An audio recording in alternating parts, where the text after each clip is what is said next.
Hey guys, I want to welcome you back to another episode on J of All Trades.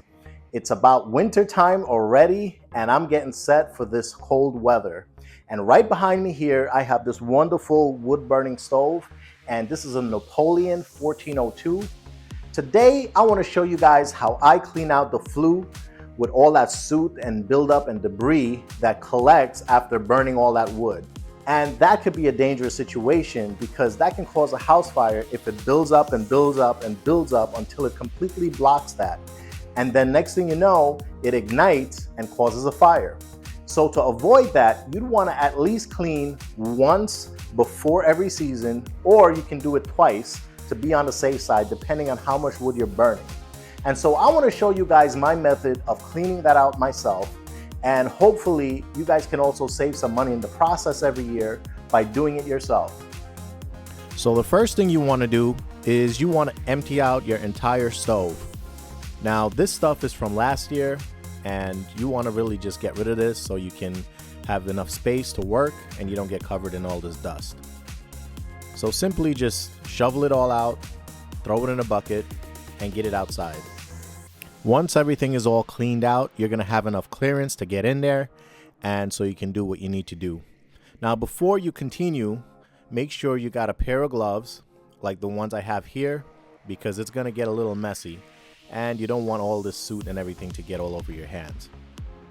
Once you have your gloves on, you're going to look into the stove and underneath you're going to notice this tube here and we're going to want to remove this tube.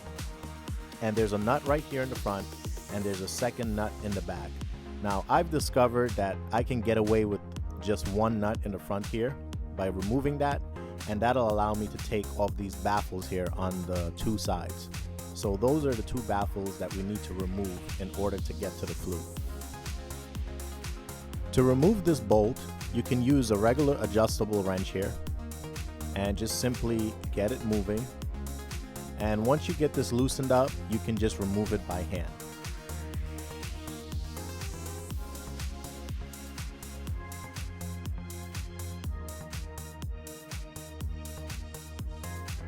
Now that the tube can be dropped, you'll be able to remove these baffles here on each side.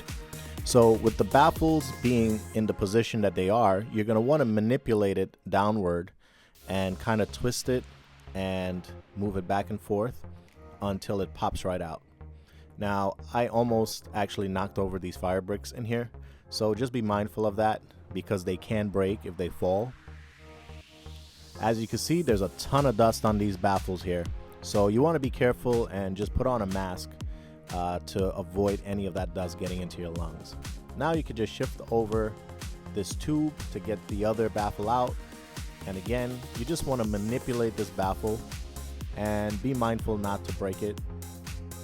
With a few back and forth tries, you'll be able to get this out no problem.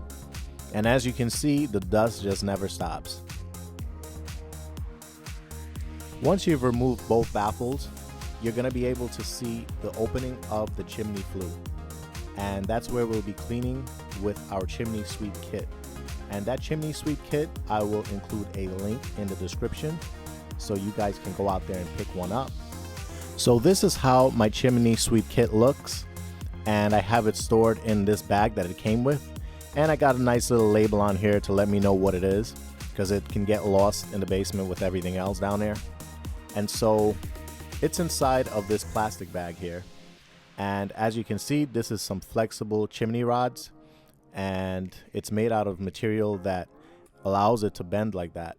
And then it has these little clips on it that allow you to join them to other pieces, so you can put together as many of these as you need to reach to the top of your chimney.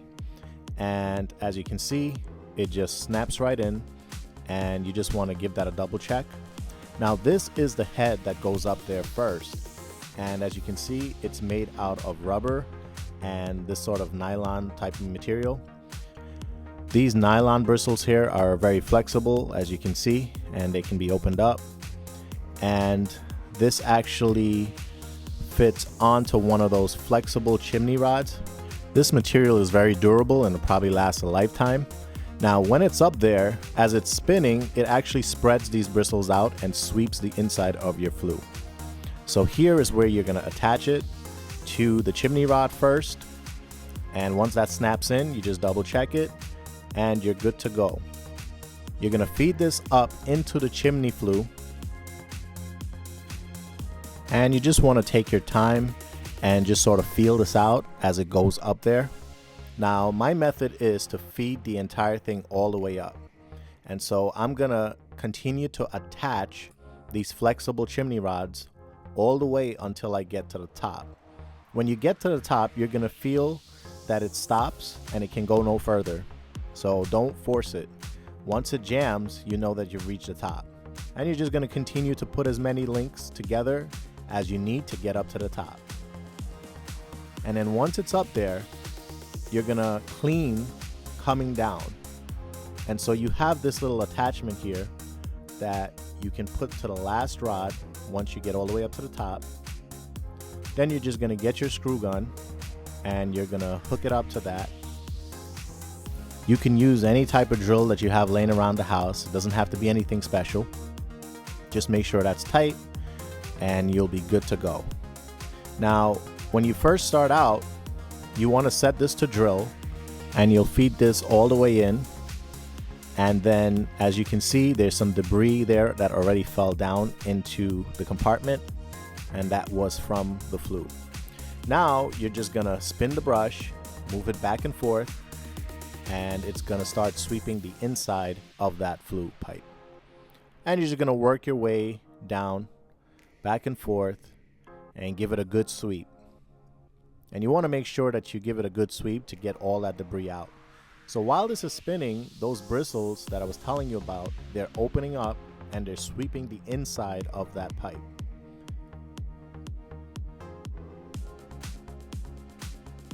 Now, once you are finished with that length, you're going to remove one length at a time and reattach it to the gun. And this way, you're not going to miss a section.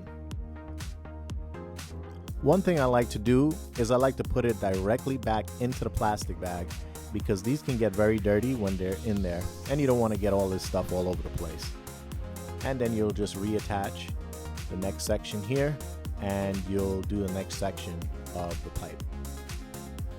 And once again, you just want to make sure that you go back and forth for that length. And you're going to rinse and repeat and keep taking off sections until you get all the way to the bottom. Now, once you get all the way to the bottom, you just simply use this to remove the head off of this flexible chimney rod here. And you've got everything packed up in the plastic. And now you'll be ready to put everything away for storage until next year.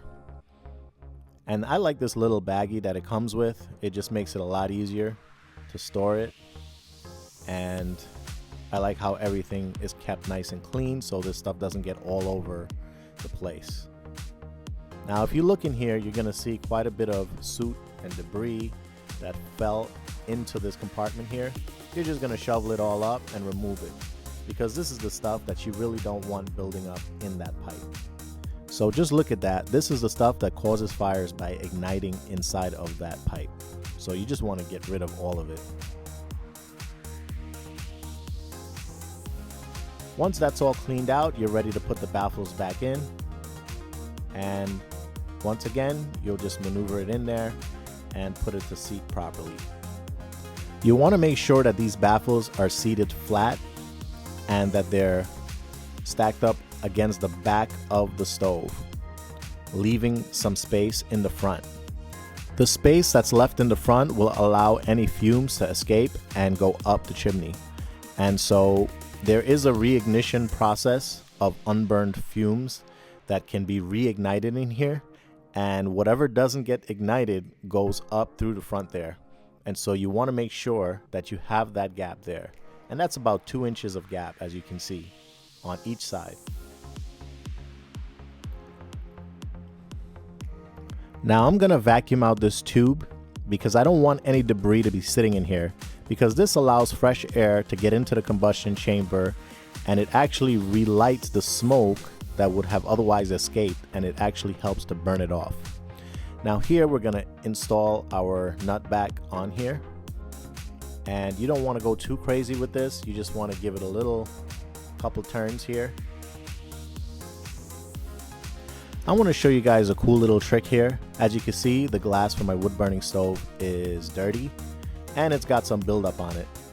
And that's from burning from last year. And as you can see, we won't be able to see the fire or the flames clearly because of this buildup, and we want to remove that.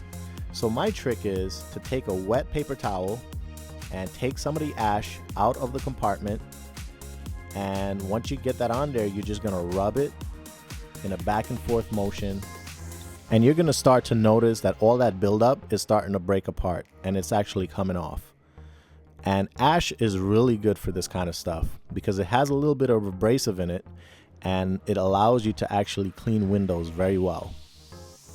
Now, once you get most of that stuff broken up, you can fold this in on itself and use it to just buff out the rest of the debris and buildup off of the glass. Now you'll be able to enjoy those wonderful flames through this window and you won't miss a thing.